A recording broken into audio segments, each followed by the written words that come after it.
এক দেশে ছিল এক অপূর্ব সুন্দরী কিন্তু খুব গরিব এক মেয়ে। শৈশবেই মাকে হারিয়ে তার জীবনটা ছিল বড় কষ্টের। তার বাবা পুনরায় বিয়ে করলে সংসারে আসে এক সৎমা, যার মনে দয়া মায়ার লেশ মাত্র ছিল না। সেই সৎমা মেয়েটির ওপর সবসময় অমানবিক নির্যাতন চালাত। মেয়েটিকে সে কখনো সহজ কোনো কাজ করতে দিত না। তার উপর সবসময় এমন সব ভারী ও অসাধ্য কাজ চাপিয়ে দিত যা করার মতো শক্তি বেচারির শরীরে ছিল না। মেয়েটি দিন রাত হাড় ভাঙা খাটুনি খাটত, প্রতিটি কাজ নিখুঁতভাবে করার জন্য নিজের সবটুকু উজাড় করে দিত, কিন্তু তাতেও সেই দুষ্টু সৎমায়ের মন গলত না। মেয়েটি যত বেশি পরিশ্রম করত, সৎমা ততই নতুন নতুন কাজের পাহাড় তার সামনে দাঁড় করিয়ে দিত। কোনো কাজে একটু প্রশংসা তো জুটতই না, উল্টো জুটে আসতো অবহেলা আর বঞ্চনা। মেয়েটির মনে হতো সে যেন এক বিশাল দুঃখের বোঝা কাঁধে নিয়ে পথে পথে ঘুরে বেড়াচ্ছে, যার শেষ কোথায় সে নিজেও জানে না। একদিন সকালে সেই নিষ্ঠুর সৎমা তার হাতে বিশাল এক স্তূপ হাঁসের পালক ধরিয়ে দিল। প্রায় 6 সের ওজনের সেই পালকগুলো দেখিয়ে সে কর্কশ গলায় বলল, এই নে পালকগুলো, সন্ধ্যা হওয়ার আগে এর ভেতর থেকে বড়, মেজো আর ছোট পালকগুলো আলাদা আলাদা করে সাজিয়ে ফেলবি। মনে রাখিস, সূর্য ডোবার আগে যদি সব কাজ শেষ না হয় তবে তোকে এমন মার দেব যা তুই সারা জীবনেও ভুলবি না। সৎমা চলে যেতেই অসহায় মেয়েটি ধপাস করে টেবিলের ধারে বসে পড়ল। তার দুচোখ বেয়ে লোনা জল গড়িয়ে পড়ছে। সে মনে মনে জানে, সন্ধ্যা হওয়ার আগে এই পাহাড় সমান পালক বেছে শেষ করা কোনো মানুষের পক্ষে সম্ভব নয়। তবুও সে হাল ছাড়ল না। কাঁপা হাতে 2-4টি পালক গুছিয়ে রাখল ঠিকই, কিন্তু দীর্ঘ নিঃশ্বাসের এক দমকা হাওয়ায় সেই সাজানো পালকগুলো আবার সব এলোমেলো হয়ে উড়ে গেল। মেয়েটিকে আবার নতুন করে শুরু করতে হলো। কিন্তু এভাবে আর কতক্ষণ? মনের সবটুকি জোর হারিয়ে সে টেবিলের ওপর মাথা রেখে অঝোরে কাঁদতে শুরু করল। বিলাপ করে বলতে লাগল, হায় খোদা, এই পৃথিবীতে কি আমার এই দুঃখ দেখার মতো কেউ নেই? কেউ কি আমাকে একটু মায়া করবে না? ঠিক তখনই তার কানে ভেসে এলো এক অতি মৃদু কণ্ঠস্বর। কেউ যেন ফিস ফিস করে বলছে, কেঁদো না বাছা, আমি এসেছি তোমাকে সাহায্য করতে। চমকে উঠে মুখ তুলতেই মেয়েটি দেখল তার সামনে এক জরাজীর্ণ বৃদ্ধা দাঁড়িয়ে। বুড়িটি পরম মমতায় মেয়েটির হাত নিজের হাতে তুলে নিল। তার সেই মায়াবী গলার স্বর শুনে মেয়েটি বুক ভরে সাহস পেল। সে একে একে তার জীবনের সব হাহাকার আর নিষ্ঠুর সৎমায়ের অত্যাচারের কথা বলে দিল। জানালো কিভাবে আজকের এই অসম্ভব কাজের ভার তার উপর চাপানো হয়েছে এবং কাজ না সারলে তাকে ভয়াবহ মার খেতে হবে। এই সব কথা বলতে বলতে মেয়েটির চোখ আবার ভিজে উঠল। তখন বুড়িটি শান্ত গলায় বলল, শান্ত হও খুকি, অনেক পরিশ্রম করেছ, এবার একটু চোখ বোঝো। তুমি নিশ্চিন্তে ঘুমাও, তোমার কাজ আমিই শেষ করে দেব। বুড়ির কথায় যেন এক অদ্ভুত জাদু ছিল। মেয়েটি টেবিলে মাথা দিয়ে গভীর ঘুমে তলিয়ে গেল। আর অমনি শুরু হলো এক অলৌকিক দৃশ্য। বুড়ি টেবিলের ধারে বসতেই তার জাদুকরি হাতের স্পর্শে পালকগুলো যেন প্রাণ ফিরে পেল। তারা নিজেরাই শূন্যে ডানা মেলে উড়ে গিয়ে 3টি আলাদা ভাগে, বড়, মেজো আর ছোট স্তূপে জমা হতে লাগল। চোখের পলকে 6 সের পালক বাছা শেষ হয়ে গেল। তারপর মেয়েটির যখন ঘুম ভাঙল, সে দেখল টেবিলের ওপর তুষারের স্তূপের মতো সুন্দর করে সাজানো 3টি পালকের ঢিবি। কিন্তু যে বুড়ি তাকে সাহায্য করল তাকে আর কোথাও খুঁজে পাওয়া গেল না। সে যেন বাতাসের সঙ্গেই মিলিয়ে গেছে। কিন্তু কাজ শেষ হওয়ায় মেয়েটির মনটা কৃতজ্ঞতায় ভরে উঠল। সে ভাবল, যাক, আজকের মতো হয়তো বিপদ কাটল। সে শান্ত হয়ে ঘরে বসে সৎমায়ের ফেরার অপেক্ষা করতে লাগল। সন্ধ্যাবেলা ফিরে এসে সৎমা যখন দেখল সবগুলো পালক নিখুঁতভাবে বাছা হয়ে গেছে, তার চোখ তো ছানা বড়া। সে মনে মনে রাগে ফুঁসতে থাকলেও মুখে বলল, দেখছি তোর অনেক গুণ, কিন্তু দাঁড়াও বাছা, কাল তোর জন্য এর চেয়েও কঠিন পরীক্ষা অপেক্ষা করছে। পরদিন খুব ভোরে সৎমা মেয়েটিকে ডেকে তার হাতে ফুটোওয়ালা একটি বিশাল চামচ ধরিয়ে দিল। তারপর কর্কশ কণ্ঠে আদেশ দিল, বাগানের ধারের ওই বড় পুকুরটার কাছে যা। এই চামচ দিয়ে পুকুরের সমস্ত জল সেঁচে বাইরে ফেলতে হবে। মনে রাখিস, সূর্য ডোবার আগে যদি এক ফোঁটা জলও পুকুরে অবশিষ্ট থাকে, তবে তোকে এমন শাস্তি দেব যা তুই কল্পনাও করতে পারবি না। মেয়েটি পুকুর পাড়ে গিয়ে দেখল চামচটি শুধু ছোটই নয়, তার তলায় ছোট ছোট অনেকগুলো ফুটো। কোনো সুস্থ মানুষের পক্ষে এই ফুটো চামচ দিয়ে একটা বালতি ভরাও অসম্ভব, আর এই তো আস্ত এক বিশাল পুকুর। মেয়েটি পুকুরের ধারে হাঁটু গেড়ে বসে পড়ল। তার চোখের জল পুকুরের জলের সাথে মিশে একাকার হয়ে গেল। নিরুপায় হয়ে সে ওই চামচ দিয়েই জল তোলার বিফল চেষ্টা করতে লাগল। ঠিক তখনই আগের দিনের সেই দয়ালু বৃদ্ধা আবার তার সামনে আবির্ভূত হলেন। মেয়েটির মাথায় হাত বুলিয়ে তিনি বললেন, মা জননী, কেন মিছে কষ্ট করছো? যাও, ওই ঝোপের নিচে শীতল ছায়ায় গিয়ে একটু বিশ্রাম নাও। তোমারই অসাধ্য কাজ আমি সমাধান করে দিচ্ছি। মেয়েটি ক্লান্তিতে ঝোপের আড়ালে গিয়ে শুয়ে পড়ল। বৃদ্ধা তখন পুকুর পাড়ে দাঁড়িয়ে মন্ত্রপুত হাতে শুধু একবার জল স্পর্শ করলেন। সাথে সাথেই এক অলৌকিক কাণ্ড ঘটে গেল। পুকুরের সব জল যেন কুয়াশা হয়ে আকাশে উড়তে শুরু করল এবং সাদা মেঘের সাথে মিশে মিলিয়ে গেল। দেখতে দেখতে বিশাল পুকুরটি মরুভূমির মতো শুকনো হয়ে পড়ল। সূর্য যখন পাটে বসল, মেয়েটির ঘুম ভাঙল। সে দেখল পুকুরে আর এক বিন্দু জল নেই, শুধু তলার কাদায় অসংখ্য মাছ কিলবিল করছে। সে দৌড়ে গিয়ে সৎমাকে খবর দিল, কিন্তু নিষ্ঠুর সৎমা খুশি হওয়া তো দূরের কথা, মুখ ঘুরিয়ে অবজ্ঞার সুরে বলল, এতক্ষণ লাগলো? এটা তো আরো অনেক আগেই শেষ হওয়া উচিত ছিল। সৎমায়ের রাগ যেন আগ্নেয়গিরির মতো জ্বলছে। সে কিছুতেই মানতে পারছিল না যে মেয়েটি সব অসম্ভব কাজ কিভাবে করে ফেলছে। মনে মনে সে ফন্দি আঁটতে লাগলো আরও বড় কোনো বিপদে ফেলার। পরদিন সকালে সে মেয়েটিকে ডেকে গম্ভীর গলায় বলল, আজ তোকে পাহাড়ি উপত্যকায় নামতে হবে। সেখানে গিয়ে আমার জন্য এক বিশাল ও চমৎকার প্রাসাদ তৈরি করবি। মনে রাখিস, আজকের সূর্যাস্তের আগেই যেন সেই রাজকীয় অট্টালিকা দাঁড়িয়ে যায়। ভয়ে মেয়েটির মুখ ফ্যাকাশে হয়ে গেল।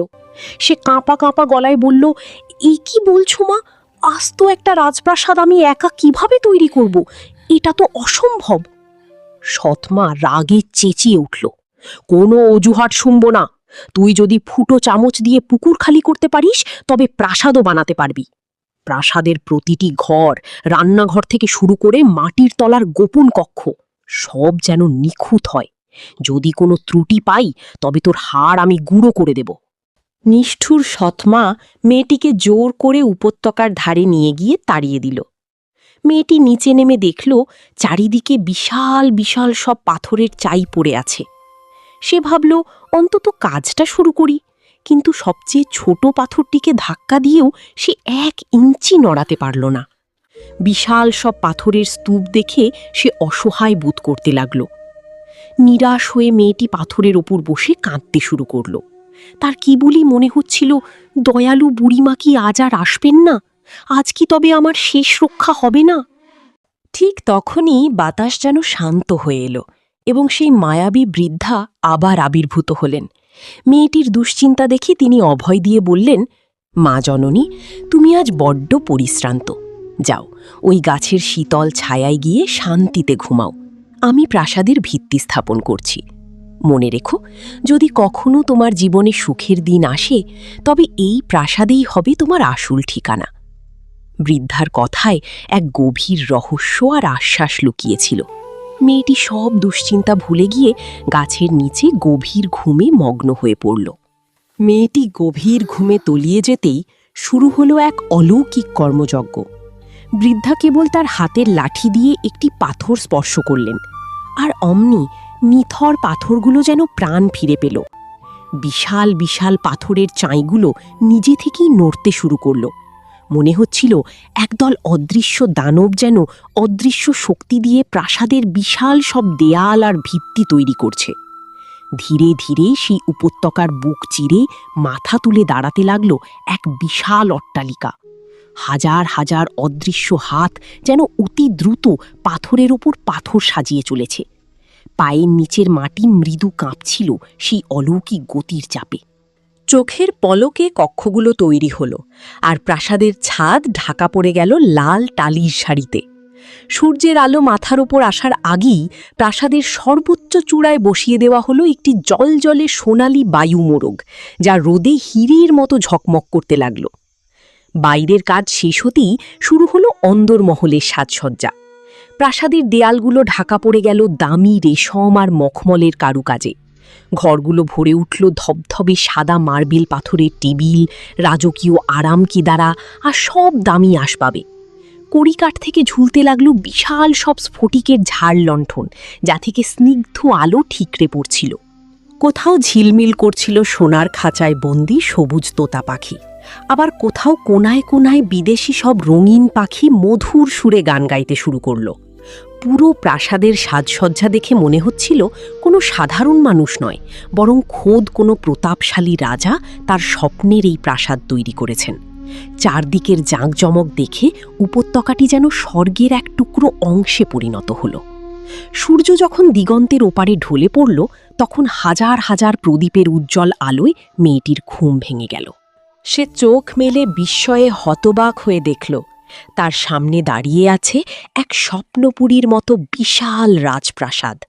সে তড়িঘড়ি করে উঠে দাঁড়ালো এবং দৌড়ে প্রাসাদের মূল ফটকের কাছে গেল।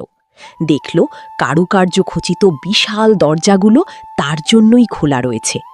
মেয়েটি ধীর পায়ে সিঁড়ি বেয়ে ওপরে উঠে প্রধান দরবার কক্ষে প্রবেশ করল।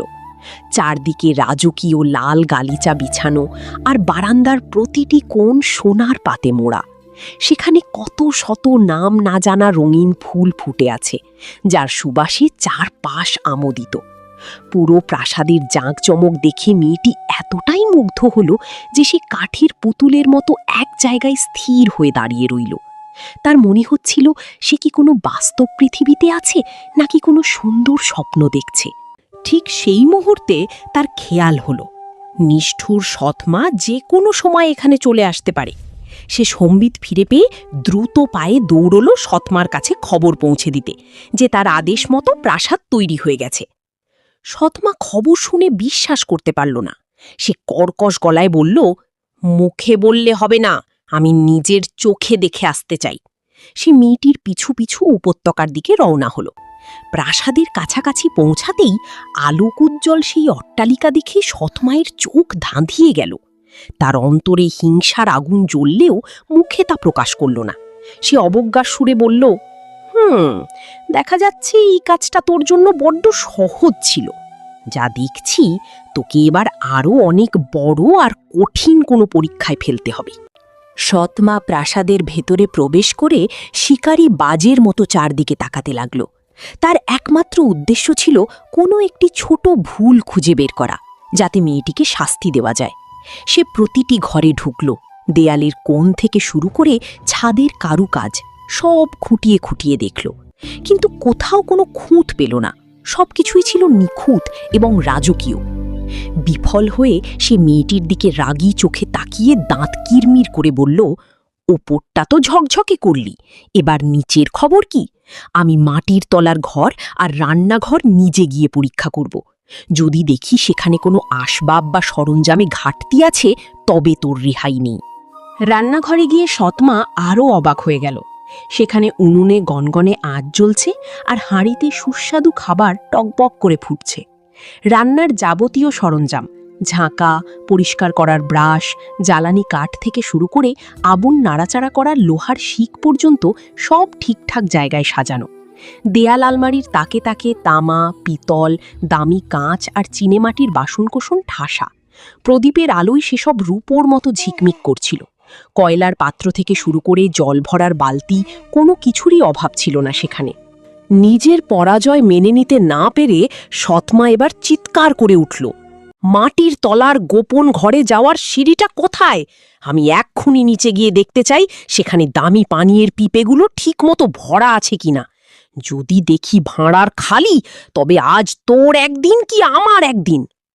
এক কথা বলেই রাগে অন্ধ হয়ে সৎমা মাটির নিচের গোপন কক্ষে যাওয়ার ভারী কাঠের ঢাকনাটি টেনে তুলল। অন্ধকার সিঁড়ি দিয়ে সে দ্রুত নিচে নামতে শুরু করল।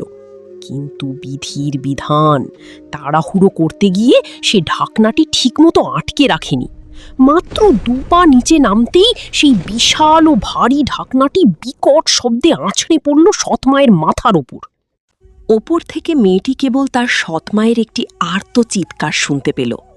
ভয়ে ভয়ে সে দৌড়ে গিয়ে ঢাকনাটি টেনে তুলল সাহায্য করার জন্য, কিন্তু গিয়ে দেখল সব শেষ। নিষ্ঠুর সৎমা সিঁড়ির নিচে প্রাণহীন হয়ে পড়ে আছে।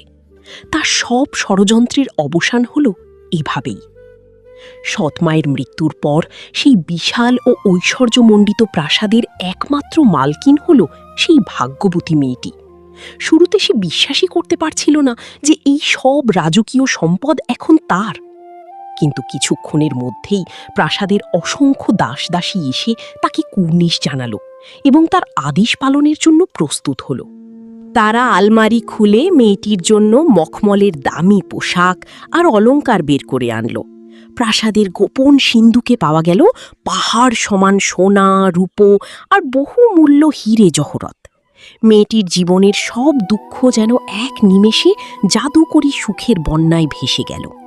অল্পদিনেই মেয়েটির রূপ আর অফুরন্ত ধন সম্পদের কথা দেশ দেশান্তরে ছড়িয়ে পড়ল। দূর দূরান্ত থেকে অনেক রাজপুত্র আর বীর যোদ্ধারা তাকে বিয়ে করার প্রস্তাব নিয়ে এলো, কিন্তু মেয়েটি কাউকে মনে ধরল না। অবশেষে একদিন এক মহান রাজ্যের রাজপুত্র তার সাথে দেখা করতে এলেন। রাজপুত্রের নম্রতা আর ব্যক্তিত্ব দেখে মেয়েটি প্রথম দেখাতেই তার প্রেমে পড়ে গেল। একদিন পড়ন্ত বিকেলে তারা দুজন প্রাসাদের বাগানে এক বিশাল লিন্ডেন গাছের ছায়ায় বসে গল্প করছিল। রাজপুত্র আবেগঘন স্বরে মেয়েটিকে বললেন, হে প্রিয়তমা, তোমাকে ছেড়ে যেতে আমার বুক ফেটে যাচ্ছে, কিন্তু কয়েকদিনের জন্য আমাকে বাবার কাছে যেতেই হবে। আমাদের বিয়ের অনুমতি নিয়ে আমি খুব দ্রুত তোমার কাছে ফিরে আসব। তুমি আমার ফেরার পথ চেয়ে থেকো। মেয়েটি রাজপুত্রের হাত ধরে করুণ স্বরে বলল, তুমি যাচ্ছ যাও, কিন্তু আমাকে ভুলে যেও না যেন। রাজপুত্র তাকে কথা দিয়ে নিজ রাজ্যে ফিরে গেলেন, কিন্তু সেখানে পৌঁছেই তিনি বিপদে পড়লেন।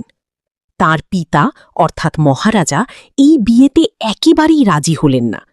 তিনি চাইলেন রাজপুত্র কোনো প্রভাবশালী রাজকন্যাকে বিয়ে করুক। তাই তিনি দেশ বিদেশের সুন্দরী রাজকন্যাদের সভায় ডেকে পাঠালেন। নতুন রূপ আর ঐশ্বর্যের মোহে পড়ে রাজপুত্র ধীরে ধীরে তার সেই গরিব মেয়েটিকে এবং তার মায়াবী প্রাসাদের কথা ভুলে গেলেন। একদিন রাজপুত্র ঘোড়ায় চড়ে শিকারে যাচ্ছিলেন। হঠাৎ বনের ধারে সেই রহস্যময়ী বৃদ্ধা তার পথ আগলে দাঁড়ালেন। বুড়িটি হাত পেতে বললেন, বাবা, আমাকে কিছু সাহায্য করো। রাজপুত্র দয়া করে তাকে কিছু দিতে চাইলেন। ঠিক তখন বুড়িটি খুব নিচু স্বরে বললেন, সেদিনকার সেই লিন্ডেন গাছের নিচে মেয়েটি আজও তোমার অপেক্ষায় চোখের জল ফেলছে। তুমি কি তাকে সত্যিই ভুলে গেলে? বুড়ির কথা শোনা মাত্র রাজপুত্রের মনের ওপর থেকে যেন অন্ধকারের এক ঘন পর্দা সরে গেল। তার সব স্মৃতি বিদ্যুৎ বেগে ফিরে এলো। তিনি আর এক মুহূর্ত দেরি না করে ঘোড়া ছুটিয়ে দিলেন সেই রূপকথার প্রাসাদের দিকে। সেখানে পৌঁছে তিনি দেখলেন পুরো প্রাসাদটি শোকাতুর এবং নিঝুম হয়ে আছে। লিন্ডেন গাছের নিচে গিয়ে দেখলেন মেয়েটি মূর্তির মতো দাঁড়িয়ে কাঁদছে। রাজপুত্র ঘোড়া থেকে ঝাঁপিয়ে পড়ে তার সামনে গিয়ে দাঁড়ালেন এবং আকুল হয়ে বললেন, আমাকে ক্ষমা করো, আমি ফিরে এসেছি। কথা দিচ্ছি, এই জীবন থাকতে তোমাকে ছেড়ে আর কোথাও যাব না। রাজপুত্রের মুখ থেকে এই অঙ্গীকার বের হওয়ার সাথে সাথেই এক অলৌকিক পরিবর্তন ঘটে গেল। মুহূর্তের মধ্যে অন্ধকার প্রাসাদের প্রতিটি জানালায় প্রদীপের আলো জ্বলে উঠল। বাগানের ঘাসে ঘাসে হাজার হাজার জোনাকি যেন নক্ষত্রের মতো জ্বলতে লাগল। প্রাসাদের সিঁড়িগুলো সুগন্ধি ফুলে ভরে উঠল, আর ঘরের ভেতর থেকে রঙিন পাখিদের আনন্দ গান ভেসে এলো। রাজপুত্র মেয়েটির হাত ধরে প্রাসাদের ভিতর প্রবেশ করলেন। সেখানে দেখলেন প্রাসাদের সব দাস দাসী আর প্রজারা তাদের বরণ করার জন্য অপেক্ষা করছে। রাজপুরোহিত তৈরি ছিলেন তাদের শুভ পরিণয় সম্পন্ন করার জন্য। যে মেয়েটি সারা জীবন নিষ্ঠুর সৎমায়ের হাতে অমানুষিক লাঞ্ছনা সহ্য করে এসেছে, আজ তার সব কষ্টের অবসান হল। সে রাজপুত্রের ঘরণী হয়ে সেই স্বপ্নের প্রাসাদে সুখে দিন কাটাতে লাগল। তাদের এই মিলন দেখে পুরো রাজ্যের মানুষ খুশিতে ফেটে পড়ল। তো বন্ধুরা, গল্প কেমন লাগলো কমেন্টে জানিয়ে দিবে কিন্তু। আর একটা শেয়ার আমাদের আরও অনুপ্রাণিত করবে এমন দারুণ দারুণ গল্প তৈরি করার জন্য।